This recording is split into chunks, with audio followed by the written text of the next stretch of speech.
The Percy Jackson Disney Plus series just wrapped up this past week, and it did not live up to many's expectations. Let's get into it. Percy Jackson is an IP that has been around since 2005, when the first book was released by author Rick Riordan, and ever since its initial success, it has been remade and rehashed more than once. The novel series alone is a staggering 17 issues, with another book expected to be released this September. Then there were the two Percy Jackson movies that came out in 2010 and 2013, produced by 20th Century Fox back when it was its own studio. And if you're anything like me, these were the movies that we grew up on. This was our Percy Jackson. Sure, these films were riddled with flaws and inconsistencies, but they were charming in their own sort of way. So when they announced back in 2020 that a Percy Jackson series would be picked up by Disney, I was completely thrilled. All I could think to myself was that, finally, Percy Jackson was about to get the writing and the budget and the respect that it deserves. Oh boy, how wrong I was. And that's not to say that the series was all bad. For starters, they cast actors much close to their actual age in the novels, which was met with some controversy, but leaves them with room to expand. Then they went ahead and announced that Rick Riordan, who is the author of the original novels, was going to be involved with writing the show. It was looking like a home run for Disney. Surely, with this level of expertise behind the project, they can't fumble it,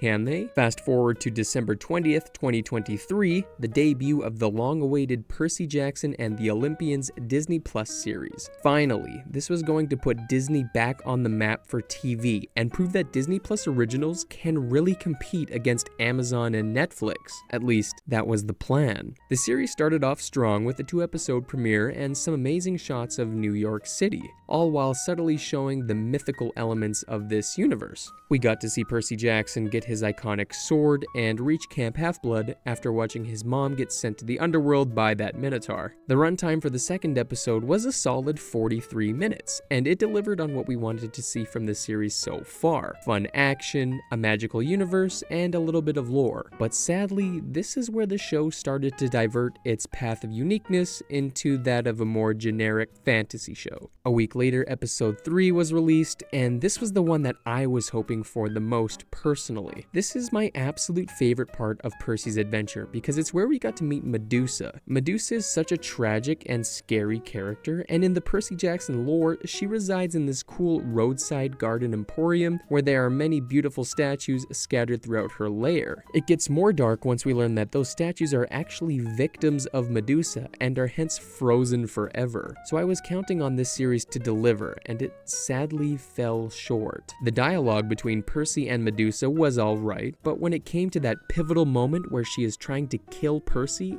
everything from the tension to the action was completely lacking. She chased them into her basement that is massive and full of artifacts and statues. I thought this was going to be really cool, and I couldn't wait for an epic hide-and-seek style chase scene through this set. Sadly though, that never materialized as they only made it about 10 feet into the room before Annabeth just puts the invisibility hat on Medusa and Percy chops her head off. This was really anticlimactic for me because Medusa is just such a badass. She totally deserves to have some better scenes chasing them around, but oh well. Episode 4 saw our group enter at St. Louis, where they are chased and hunted by the mother of all monsters. The set designs were cool, but overall you can still tell that the majority of these scenes were shot on the volume stage. The volume is a wonderful tool for filmmakers, but has been incredibly overused, and when the producers get lazy, you can very easily tell that it's not actually the location that they're trying to show, which overall disconnects the audience from the experience. Episode 4 was a big filler episode, where the mother of all monsters was pretty easy to escape. The whole scene with Percy falling from the arch was actually really well done. I just wish we got to see more of the water that saved him.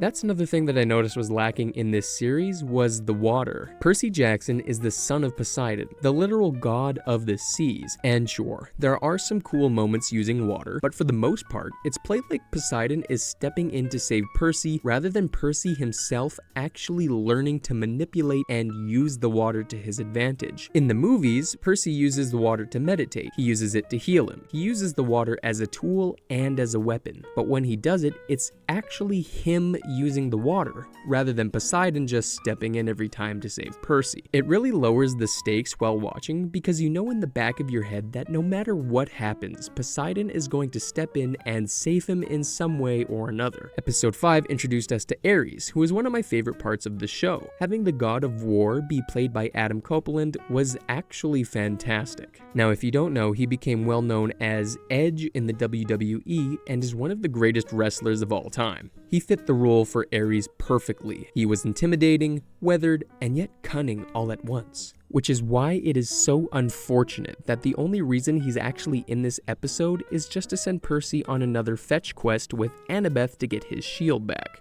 To sum it up for you guys, they basically need the shield so that Ares will tell them how to get to the underworld. So the shield requires a sacrifice. You have to turn into a gold statue in order to obtain the shield. Percy sacrifices himself for the shield, being the hero that he is, and Annabeth is very sad, so she tells Hephaestus to let him go. And he does, just like that. Percy was frozen for all of 1 minute before being free to leave like nothing happened. It's moments like this that really diminish any hope of real tension or stakes. So as promised, Ares sends them on their way to Vegas to meet Hermes, who can get them into the underworld. Episode 6. This is the big one. By far the most iconic part of the Percy Jackson and the Lightning Thief story. Both the novel and the movie nailed it. So can the series deliver on such an iconic storyline? No. This is the lowest rated episode on IMDb with a 6.9 out of 10 star rating. Again, in this episode, there doesn't seem to be any real sense of urgency or tension. They left Grover behind again, and sidebar, they keep separating Grover from Percy and Annabeth and then get upset when he understandably falls behind, but that's besides the point. So they find Hermes, played by Lin-Manuel Miranda, super easily. Hermes refuses to show them the way into the underworld, but does mention that he has a car that will take them anywhere, but he won't let them use it. So Annabeth uses her cap of plot convenience,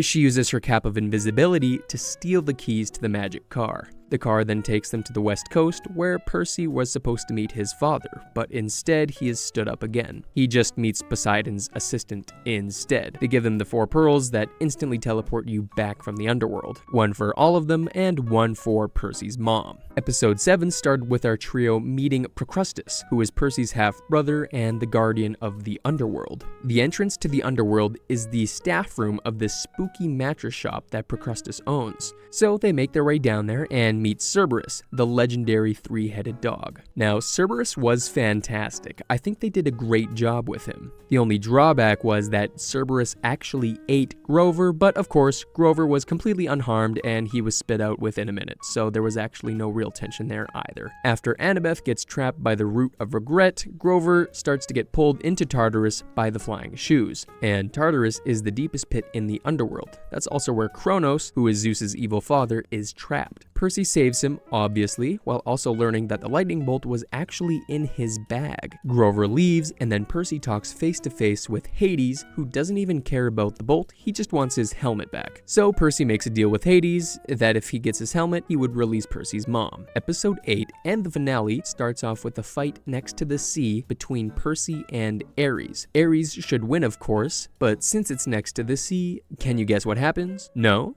Well, let me tell you. Poseidon steps in and saves him again using a wave from the nearby ocean. So, suffering the defeat, Ares takes off, leaving Hades' magical helmet behind. Percy then gives it to Hades' henchwoman, Alecto, in exchange for his mother, before heading to Olympus to confront Zeus himself. The set design for Olympus was actually really well done, and Zeus was played by Lance Reddick, who absolutely nailed the role. Rest in peace, he was an absolute legend. Percy then runs his mouth a little after giving the bolt back. Zeus was about to kill him when Percy is saved by... Can you guess? Yes, Poseidon steps in and saves Percy, while also surrendering to Zeus, thus ending the war that didn't even start yet. Percy returns to Camp Half-Blood. We find out that Percy's friend Luke is actually the lightning thief and was working for Kronos the entire time. I know, right? Who could have seen that one coming? And to top it all off, Annabeth was listening the whole time using her invisibility hat. The end. This series was perfectly fine as a factory Disney product, but it really lacked its own sense of character and uniqueness. The characters always figure everything out on their own plot-wise, which leaves zero room for the viewer to speculate or draw any conclusions either. The dynamic between our three stars seems better off-camera in interviews than actually in the show on screen. I think if the writers allowed them a little bit more space for them to make their own quips and dialogue, then their relationship wouldn't sound just so robotic. Any real sense of danger or tension or consequences was also thrown out the window as well, which only creates a barrier of disbelief between us, the viewers, and the story that they are trying to tell. Overall, the Percy Jackson and the Olympians series isn't exactly bad by any measure, but it